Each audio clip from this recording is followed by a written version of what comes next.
חיפשתי בגוגל או בפייסבוק. קיבלתי המלצה, אני זוכר מאיפה. חיפשתי באתרים וחיפשתי חברה שנותנת מכלול השירותים. הם לא מעגלים פינות, הם בקיאים בחומר. לא היו קשיים, לא היו בעיות, היה איזשהו פינג פונג קצרצר על התוכנית, היה מאוד יעיל. החברה עושה הכל במחיר בהחלט סביר. הסתכלתי על מחיר גם אצל אחרים, המחיר בהחלט הוא סביר והוא נוח. אנשים ישרים, כל הזמן מלווים אותך בתהליך, ברמת המיילים, הודעות, שיחות, הכל מהכל. מגיעים להסתכל על הפרויקט כל הזמן, בודקים. זמן קצר מאוד, על פי לוחות הזמנים שמוכתבים לנו. בזמן קצר הצלחתם לארגן את הרישיון ללא כל קושי.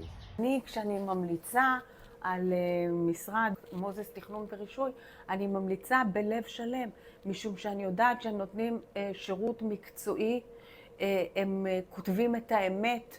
מאיר פנים, הוא עונה לכל שאלה בכל זמן נתון. כמובן שהמשרד תמיד, בין אם זה אלדר עצמו, בין אם זה צוות האנשים שעובדים איתו, תמיד נכונים לענות על כל שאלה, והתחושה היא שאתה מגיע פשוט לבית, וזה מה שחיפשתי. אין מה להתלבט, ללכת על זה. אנשים טובים, לקוחות טובים, זה win-win situation.